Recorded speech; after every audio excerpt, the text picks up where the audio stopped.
রহমতুল্লাহি বারাকাতুহু। কেমন আছেন আপনারা? আশা করি ভালোই আছেন। আমি এর আগেও এই বিষয়টা নিয়ে হয়তো কথা বলেছি। সেটা হচ্ছে যে আমি বারবার একটা বিষয় দেখেছি যে একটি ইসলামিক দল তারাও ইসলামের জন্য কাজ করে, মুসলমানদের জন্য কাজ করে, ইসলামের যে নীতি আছে, ইসলামের যে রুলস আছে সেগুলো মানুষের মধ্যে ছড়িয়ে দেওয়ার জন্য চেষ্টা করে। আরেকটা ইসলামিক দলও সেম কাজটাই করে বা সেম উদ্দেশ্য নিয়েই তারা অগ্রসর হচ্ছে। কিন্তু দুইজনের মধ্যে কোনো না কোনো বিষয়, মাসালাগত বিষয় বা যে কোনো বিষয় নিয়ে মতানৈক্য আছে। এটা সিম্পল, এটা সবসময় ছিল, আছে, থাকবে। আসলে এই মতানৈক্যগুলো কেন থাকে? এই মতানৈক্যগুলো থাকার কারণ হচ্ছে যে দেখেন, আপনার পড়াশোনা আমার পড়াশোনা ভিন্ন, আপনার ব্যাকগ্রাউন্ড আমার ব্যাকগ্রাউন্ড ভিন্ন, আপনার গবেষণা আমার গবেষণা ভিন্ন। যার কারণে দেখা যায় যে এক একজনের গবেষণা বা এক একজনের পড়ালেখার বিভিন্ন মাপকাঠির কারণে দেখা যায় যে তখন ডিসিশনটা ভিন্ন হয়।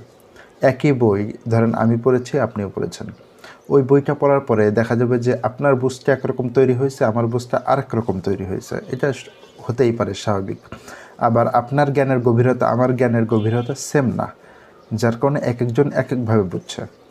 এখন আমার কাছে যেটা একটা সহজ বিষয় ছিল সেটা হচ্ছে যে ইসলামের যে মৌলিক বিধানগুলো আছে, মৌলিক বিষয়গুলো আছে, মৌলিক বিষয়গুলো কি, যে ফরজ যে বিষয়গুলো আছে, যে নামাজ কালাম পড়তে হবে, রোজা রাখতে হবে, হজ করতে হবে যদি ফরজ হয়, তারপরে যেগুলো গুনাহের কাজ কাজ আছে ওগুলো করা যাবে না, মিথ্যা কথা বলা যাবে না, মানুষকে ঠকানো যাবে না, মানুষের উপরে জুলুম করা যাবে না।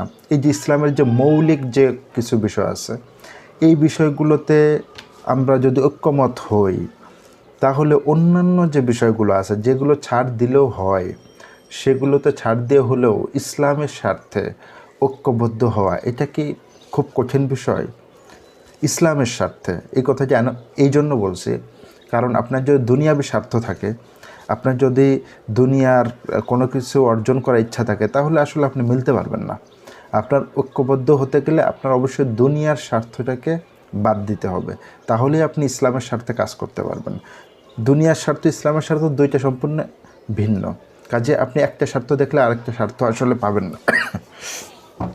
তো যেই প্রবলেমটা হচ্ছে সেটা হচ্ছে যে ইসলামিক দলগুলো তারা অন্য আর এক ইসলামিক দলকে ঠেকানোর জন্য, যে ওই ইসলামিক দল তারা যেন অগ্রসর না হতে পারে, তো অন্য আর এক ইসলামিক দলকে ঠেকানোর জন্য যারা সম্পূর্ণ ইসলামের এগেনিস্টে, যারা সম্পূর্ণভাবে ইসলামের বিরোধী, যারা ইসলামের সাথে যাদের কোনো সম্পর্ক নাই, এই টাইপের দলের সাথে তারা সমঝোতা করে ফেলে, এই টাইপের দলের সাথে তারা ঐক্যবদ্ধ হয়ে যায়।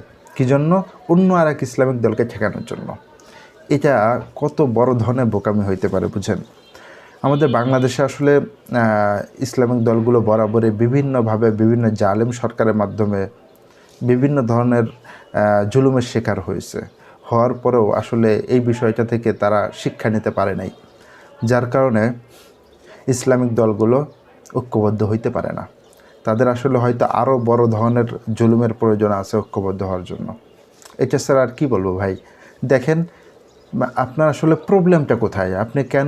আপনি যদি আজকে যদি একেবারে সম্পূর্ণ অমুসলিম কোনো একটা দল বা যারা সম্পূর্ণ ইসলাম বিরোধী, তারা যদি শক্তিশালী হয়, তারা যদি পাওয়ারফুল হয়ে যায়, তারা কিন্তু আজ না হোক, কাল না হোক, পরশু না হোক আপনার উপর অবশ্যই আঘাত আনবে এবং ইসলামের উপর আঘাত আনবে। কারণ তাদের সাথে ইসলামের কোনো ইমোশন নেই, ইসলামের সাথে তাদের কোনো সম্পর্ক নেই।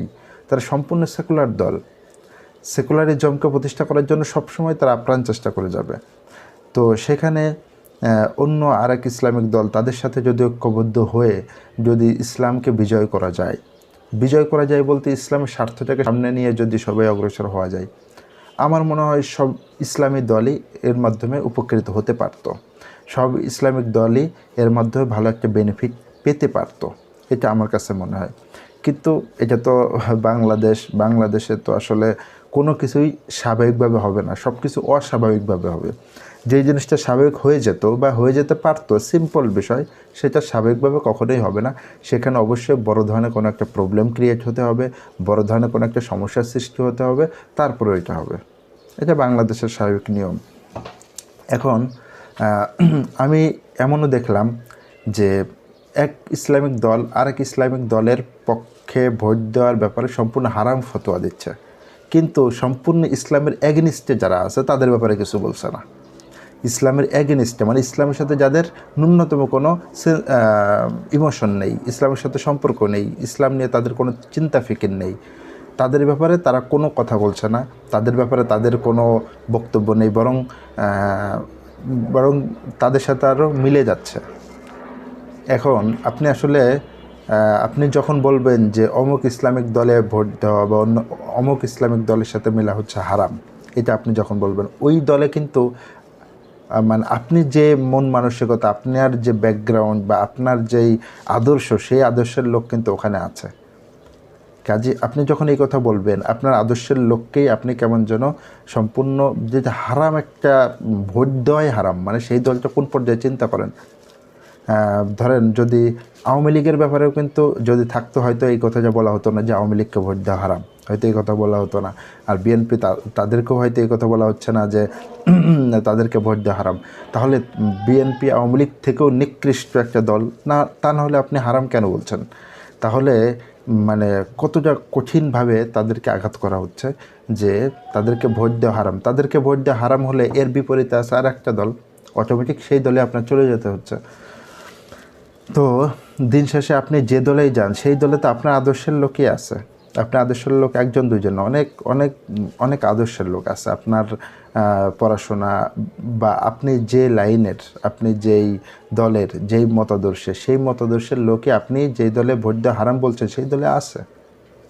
আবার আপনি যদি এই দলে এগোনিস্টে অন্য দল বলে, সেই দলেও আছে। কাজে আপনি যখন বলবেন, তখন এটা কিন্তু আপনার দলের লোকের উপরই, আপনার আদর্শের লোকের উপরেই গিয়ে পড়বে। যাই হোক, আমি মানে এই যে প্রবলেমগুলো, এই প্রবলেমগুলোর সলিউশন কী হবে আমি জানি না। আমার কাছে মনে হয় যে আসলে দুনিয়াবি স্বার্থটাকে কেউই পরিপূর্ণভাবে বিসর্জন দিতে যাচ্ছে না। যে আমরা যে ইসলামের স্বার্থে, ইসলামের জন্য আমরা দুনিয়ার যে স্বার্থটা আছে সেটাকে বাদ দিব বা সেটাকে একটু পিছায় রাখবো, এটা আসলে কেউ চাচ্ছে না। যার কারণে মানে অনইসলামিক দলের সাথে মিলে হলেও ইসলামিক দলকে ঠেকাইতে হবে, ইসলামিক যে কোনো দলকে আটকাইতে হবে। এটা হচ্ছে একটা কেমন যেন মরণপণ প্রতিজ্ঞা করা হচ্ছে যে কোনোভাবে যেন ইসলামিক কোনো দলের ক্ষমতা না তৈরি হয়। ইসলামিক দলের ক্ষমতা তৈরি হলে কী হবে ভাই? অনইসলামিক দল থেকে তো ভালো হবে। বিষয় হচ্ছে যে আমরা সবাই স্বচক্ষে দেখতে পাচ্ছি যে যদি দুইটা দল আছে যারা পাওয়ারফুল, তো একটা দল তাদের কর্মী যারা আছেন তারা বিভিন্ন টাইপের মানে জুলুম বলেন, চাঁদাবাজি বলেন, সন্ত্রাসী বলেন, অন্যায় অপকর্ম বলেন, অনেক কিছুর সাথে জড়িত। আরেক দল, তাদেরকে আপনি ইসলামিক না বললেন, সেটা ইসলামিক না, কথার কথা, তারা ইসলামিক কোনো দল না, তারা সাধারণ দল। তাদের মধ্যে তো এই যে বড় বড় যে সমস্যাগুলো, সেই সমস্যাগুলো তো তাদের মধ্যে দেখা যাচ্ছে না। সেই হিসেবে একজন সাধারণ মানুষ হিসেবে আমি কোনো দলকে ইসলামিক দল বলছেন না, ঠিক আছে, আপনি বলছেন না, আমিও বললাম না, যে কোনো দল তার ইসলামিক দল না। দুইটা দলই আপনার সাধারণ মুসলমান, দুইটা দলই সাধারণ মুসলমান হিসেবে যদি আপনি দেখেন, তাহলে একটা দলকে আপনি দেখতে পাচ্ছেন আপনার আশপাশে। মানে এটা দেখার জন্য আপনার যে অনুবীক্ষণ যন্ত্র আনতে হবে বা সায়েন্স নিয়ে পড়াশোনা করতে হবে, বিষয় যেরকম না, আপনারা তো সচক্ষে দেখতে পাচ্ছেন। একটা দলকে আপনি দেখতে পাচ্ছেন যে তারা বিভিন্ন ধরনের জুলুম অত্যাচার, তারা বিভিন্ন ধরনের চাঁদাবাজি, সন্ত্রাসী, বিভিন্ন ধরনের মানে আকাম কুকামের সাথে সম্পৃক্ত দেখতে পাচ্ছেন একটা দলকে। আরেকটা দলকে দেখতে পাচ্ছেন যে তারা এই জাতীয় কোনো সমস্যার সাথে আপাতত সম্পৃক্ত না, এই জাতীয় কোনো সমস্যা তারা সৃষ্টি করছে না।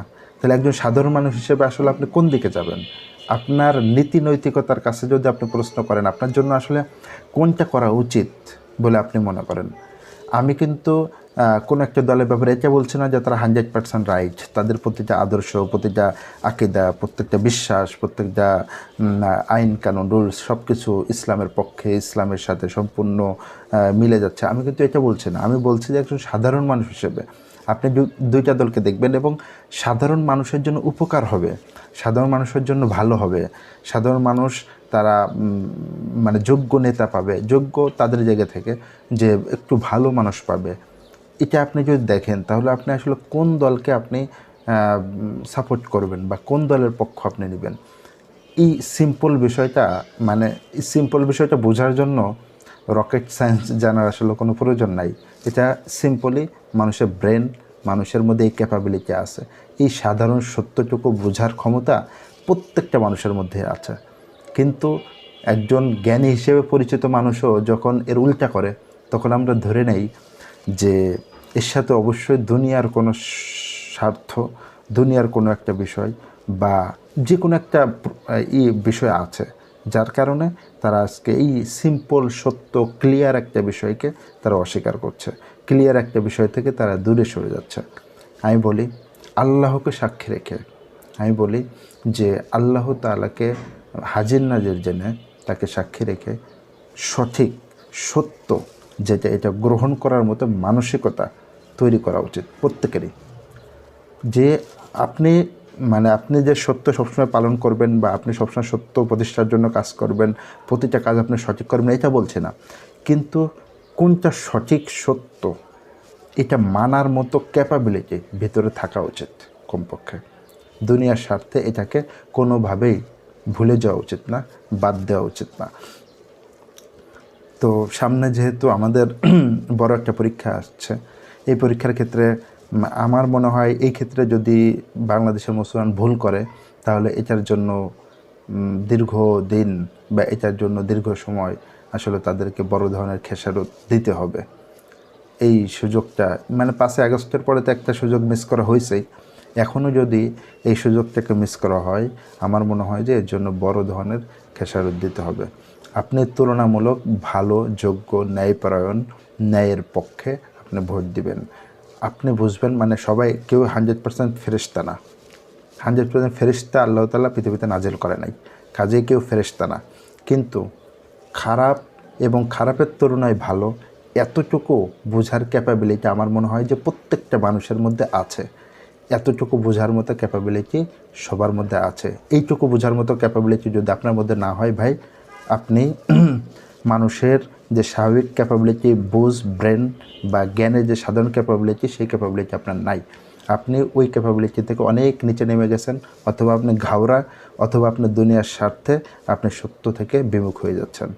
যে কোনো একটা প্রবলেম আপনার মধ্যে আছে, এখন এখান থেকে ফিরে আসতে হবে বলে আমি মনে করি।